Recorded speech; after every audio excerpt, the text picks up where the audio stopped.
बिस्मिल्लाह fourth year. आज हम देख लेते हैं two way ANOVA with interaction.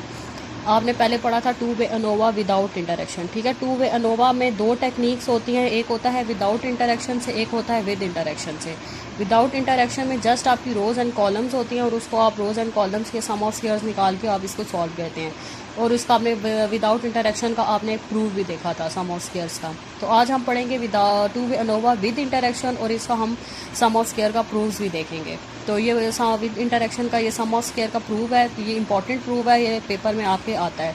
ठीक है, इन वन वे अनोवा और ये टू वे अनोवा के जो दोनों प्रूफ हैं, तीनों प्रूफ में से कोई भी प्रूफ लाजमी वो पेपर में आपको देता है।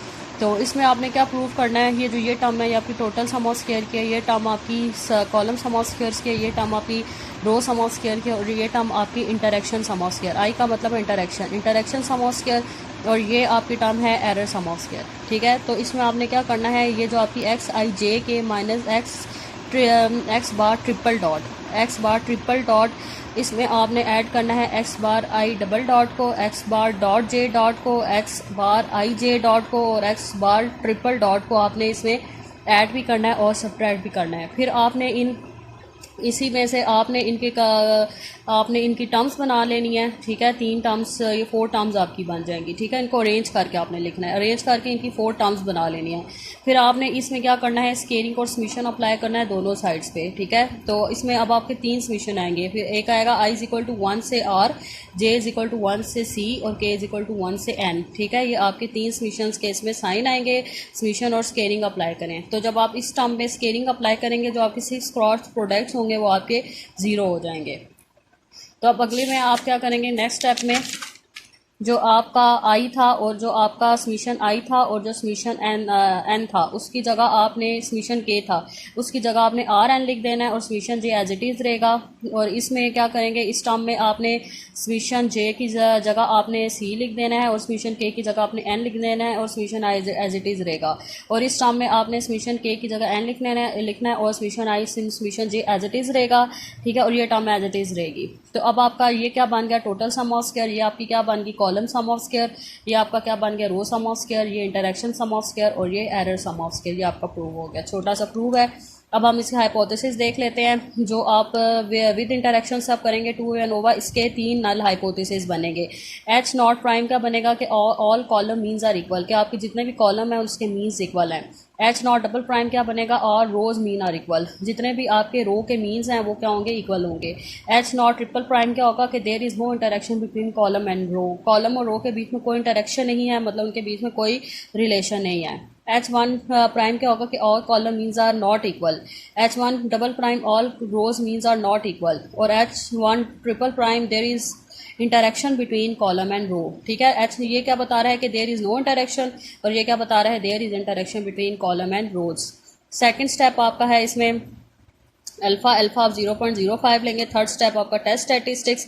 अब जब आपके 3 नल हाइपोथेसिस बनते हैं तो आपके जो एफ रेशियोज होते हैं वो भी आपके 3 बनते हैं। ठीक है, जब आपके 3 नल हाइपोथेसिस बनेंगे तो जो आपकी एफ की कैलकुलेटेड वैल्यूज आएंगी वो भी 3 आएंगी। तो F1 क्या होगा, mean square column divided by mean square error. F2 क्या होगा, mean square row divided by mean square error. और F3 होगा mean square interaction divided by mean square error. और इसमें 4 डिग्री ऑफ फ्रीडम्स होंगे।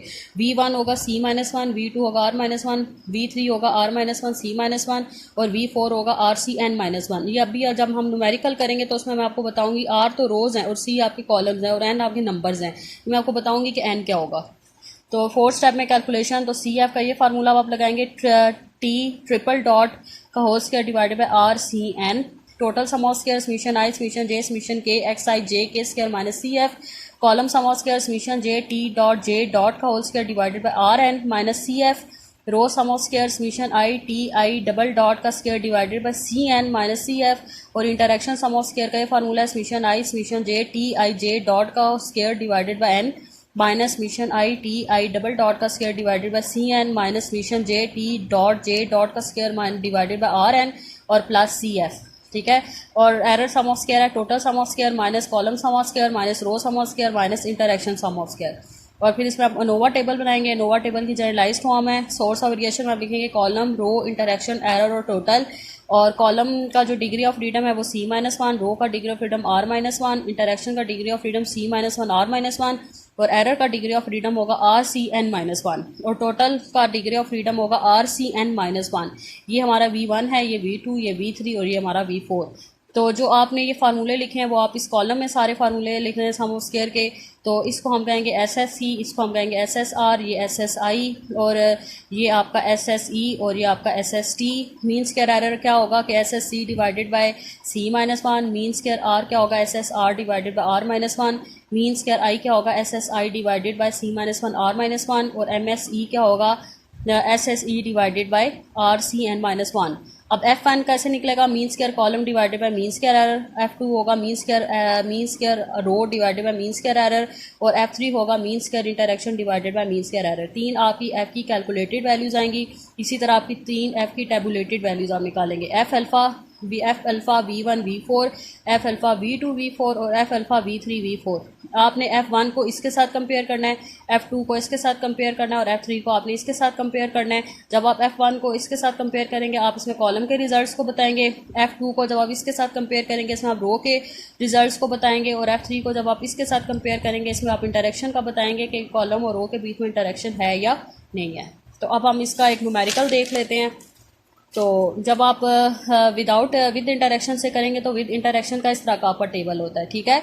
मतलब अगर आपकी फर्स्ट रो है और फर्स्ट कॉलम है और फर्स्ट रो है तो फर्स्ट कॉलम के अंदर इस तरह की 3 वैल्यूज होंगी। जो आपने एक तो विद इंटरेक्शन पढ़ा था, विदाउट इंटरेक्शन पढ़ा था, उसको तो सिंपल सा डाटा था ना, इसी तरह सिंपल सी वैल्यूज थी। लेकिन जो अब आप विद इंटरेक्शन पढ़ेंगे, विद इंटरेक्शन का इस तरह का टेबल होगा। तो इस तरह का टेबल होगा जिसमें आपकी फर्स्ट रो के अंदर इस तरह 3 वैल्यूज होंगी। इसी तरह सेकंड फर्स्ट रो और सेकंड कॉलम को अगर देखें तो उसमें भी इस तरह 3 वैल्यूज होंगी, ठीक है इसमें। लेकिन जो विदाउट इंटरेक्शन था उसमें सिंगल वैल्यूज थी, ठीक है। मतलब फर्स्ट रो फर्स्ट कॉलम की वैल्यू, इसी तरह सेकंड कॉलम फर्स्ट रो की एक वैल्यू होती थी, थर्ड कॉलम और फर्स्ट रो की एक वैल्यू होती थी, ठीक है। इसी तरह फर्स्ट कॉलम और सेकंड रो की एक वैल्यू होती थी। लेकिन इसमें विद इंटरेक्शन में आपका क्या होगा कि आपकी 3 इस तरह की वैल्यूज होंगी, ठीक है। अगर इस तरह का डाटा हो तो आप समझ जाएं कि ये कौन सा सवाल है, two way ANOVA with interaction, ठीक है। तो इसको अब हम सॉल्व करते हैं। इसमें उसने कहा हुआ है कि आपने कॉलम मीन्स के रिजल्ट्स को एक्सप्लेन करें, रो मीन्स के रिजल्ट्स को एक्सप्लेन करें और कॉलम और रो का बताएं कि वो आपस में इंटरेक्ट कर रहे हैं या नहीं कर रहे, ठीक है। तो इसी तरह अब आपकी 3 रोज़ हैं, 3 कॉलम्स हैं और 2 रोज़ हैं। तो H0 प्राइम क्या होगा? μ1 = μ2 = μ3। H0 प्राइम कॉलम पे डिपेंड करता है, जितने कॉलम होंगे उतने मीन। H0 डबल प्राइम के कितने होंगे? जितनी आपकी रोज़ हैं उतने आपके मीन बनेंगे। μ1 = μ2 और H0 triple prime there is no interaction between rows and column. Second step alpha, third step आपका टेस्ट स्टैटिस्टिक्स, फोर्थ स्टेप में आपने कैलकुलेशन करनी है। तो इसमें अब आपने क्या करना है, ये जो आपका फर्स्ट वाला है तो इसको आपने टोटल करके लिखना है। फर्स्ट कॉलम की जो वैल्यूज़ हैं ये 3 वैल्यूज़ का टोटल करना है। 4 + 7 + 5 = 16। इसी तरह 2 + 3 + 2 = 7। 5 + 6 + 4 = 15। जो वो आपकी 3 वैल्यूज़ हैं उनको टोटल करके इधर इस तरह आप देख लें, ठीक है। ये तो अब आपकी सिंगल वैल्यूज़ बन जाएंगी। तो जब आपकी सिंगल वैल्यूज़ बन जाएंगी तो फिर आपने इसका सारा टेबल बनाना है। इधर आपने क्या लिखना है, TI डबल डॉट का स्क्वायर, समीशन JTI का स्क्वायर, इधर T.J का स्क्वायर और समीशन TIJ का स्क्वायर। और ब्रैकेट्स में आपने इनके स्क्वायर लेना है। 16 का स्क्वायर 256, 7 का स्क्वायर 49, ठीक है। ये स्क्वायर्स है ब्रैकेट में। तो अब TI डॉट में आपने क्या करना है, जो आपकी ये सिंपल वैल्यूज हैं इनका टोटल है। 16 + 7 + 15 = 38। 25 + 20 + 25 = 70। इसी तरह 38 + 70 = 108। 30 का स्क्वायर 144, 1444, 70 का स्क्वायर 4900 और इन दोनों का टोटल क्या आएगा, 6344। इसी तरह इसमें जो आपके स्क्वायर्स हैं इनका टोटल इधर लिखें, ठीक है, और फिर इसका भी टोटल करें। तो ये क्या आएगा, 2180। जब आप कॉलम वाइज आप टोटल करें तो कॉलम वाइज सिंपल वैल्यूज़ का टोटल करें तो 41, 27, 40 और इसका टोटल क्या आएगा 108। और फिर इधर आपने 41 का स्क्वायर इधर लिखना है 1681, 27 का स्क्वायर 729, 40 का स्क्वायर 1600 और इन 3 वैल्यूज़ का टोटल क्या आ जाएगा आपके पास 4010।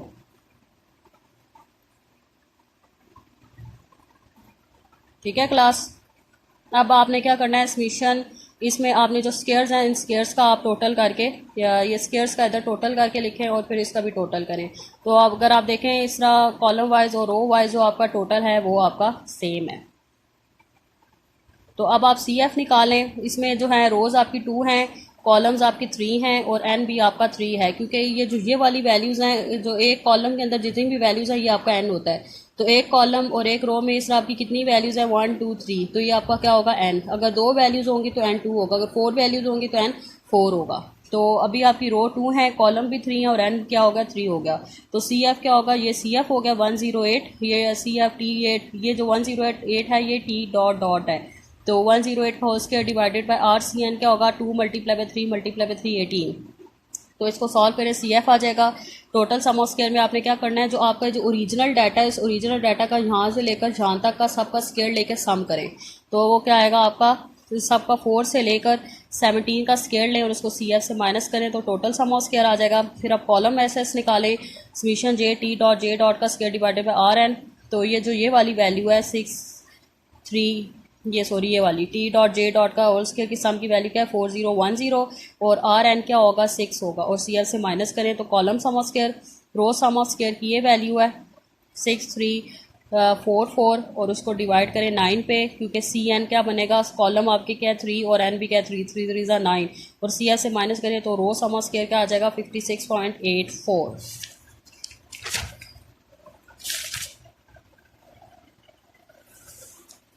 फिर आप इंटरेक्शन सम ऑफ स्क्वायर निकालें। तो इंटरेक्शन सम ऑफ स्क्वायर में आपने की जो ये फार्मूला है इसमें सारी वैल्यूज़ पुट करें। तो ये समीशन आई जे डॉट का होल स्क्वायर का सम क्या है 2180। तो 2180 डिवाइडेड बाय 3 इसका टोटल इसका सम क्या था 6344 और इसका सम क्या था 4010। ठीक है, इसको सॉल्व करें और सारा ये आपका इंटरेक्शन सम ऑफ स्क्वायर आ जाएगा। फिर आप एरर सम ऑफ स्क्वायर निकालें, फिर इसमें सारी वैल्यूज पुट कर लें। कॉलम आपकी 3 थी तो डिग्री ऑफ फ्रीडम 2 आ जाएगा, रो आपकी 2 थी डिग्री ऑफ फ्रीडम 1 आ जाएगा। इंटरेक्शन में इन दोनों को मल्टीप्लाई करें 2 1 ज़ा 2 और टोटल आपका 18 था तो 18 माइनस 1 17, इन तीनों को प्लस करके 17 से माइनस करें तो एरर क्या आ जाएगा 12। और जो सम ऑफ स्क्वायर्स निकाले थे वो आप इसमें पुट करें। मीन स्क्वायर में क्या आपने करना है 20.33 को डिवाइड करना है 2 पे तो 10.165, 56.89 को डिवाइड करें 1 पे तो 56.89 आएगा।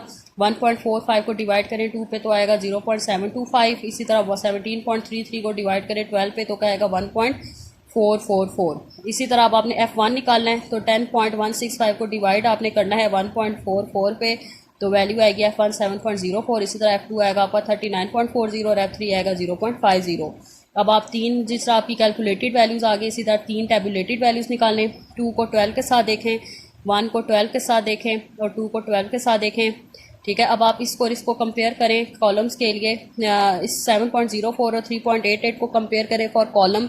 तो इसमें आपकी एफ की कैलकुलेटेड वैल्यू ग्रेटर है तो एच नॉट रिजेक्ट हो रहा है। तो इसका क्या मतलब है, कॉलम मीन जो है वो आपके डिफरेंट है, सेम नहीं है। और इस F2 को और इसको 4.75 को कंपेयर करें तो इसमें ये क्या बताता है, रो के रिजल्ट बता रहा है। तो ये भी ग्रेटर है तो F नॉट इसमें भी आपका रिजेक्ट हो रहा है तो उसका भी मतलब है रो मीन्स आर डिफरेंट है। और F3 को इस 3.88 से कंपेयर करें तो इसमें आपकी एफ की कैलकुलेटेड वैल्यू छोटी है तो ये क्या बता रही है कि एच नॉट एक्सेप्ट हो रहा है। तो एच नॉट एक्सेप्ट हो रहा है तो इसका मतलब है कि जो रो और कॉलम्स हैं वो आपस में इंटरेक्ट नहीं कर रहे, इसका मतलब उनके बीच में कोई रिलेशन नहीं है आपस में। ठीक है क्लास, बहुत सिंपल मेथड है, इजी है, कोई मुश्किल मेथड नहीं है। तो आपने इसको सॉल्व करना है। आपके जो विद इंटरेक्शन के बाद ये दो ही क्वेश्चन है 20.26 और 20.27, ये दोनों सवाल आपने करने हैं, ये आपका होमवर्क है और ये आपने मुझे चेक करवाना है। अगर आपको इसमें कुछ प्रॉब्लम है, समझ नहीं आ रही तो आप मुझसे पूछ लें। अल्लाह हाफिज़।